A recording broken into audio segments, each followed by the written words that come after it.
Heavy snowfalls over the central ranges all the way up to New England are causing traffic chaos on NSW roads, while Sydney endures another cold day. All lanes of the Hume Motorway are now open after being closed at Berrima for much of the morning.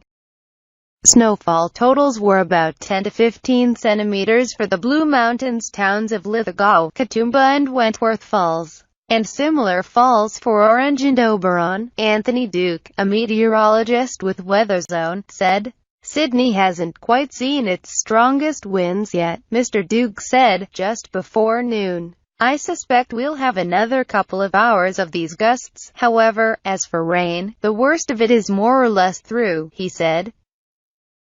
Temperatures will continue to feel like single digits, even though breaks in the clouds will lift the maximum towards 14 degrees. The storms, associated with a cold front that has spawned an East Coast low, prompted the Bureau of Meteorology to reissue a severe weather warning on Friday morning for damaging winds. It cancelled a warning for damaging surf.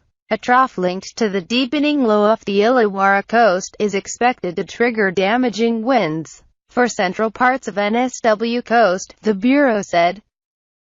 Winds are likely to reach gusts of 90 km per hour for coastal parts of the metropolitan, Hunter, including the Central Coast, and Illawarra forecast districts. "It will be very coastal, whatever we get," Mick Logan, a senior forecaster with the Bureau, said.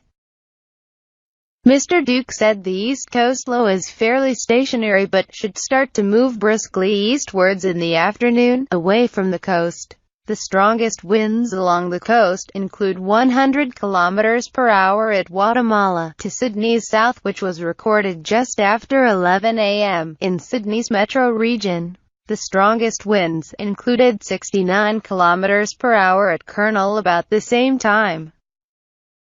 The East Coast low, also known as an East Coast cyclone, that is driving the wild conditions, formed a little further off the coast than earlier forecast.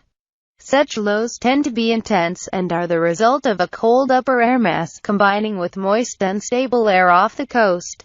The impact in terms of rain and wind damage depends on where the low forms, and whether it lingers, or moves away quickly. It will still be wet and windy, but the further away the low is from the coast, the better, Mr. Logan said. It has been cold, with a top temperature of 14.3 degrees so far for Sydney. The mercury dipped to 6.2 degrees in the city and 4.8 degrees at Torrey Hills and Sydney's north.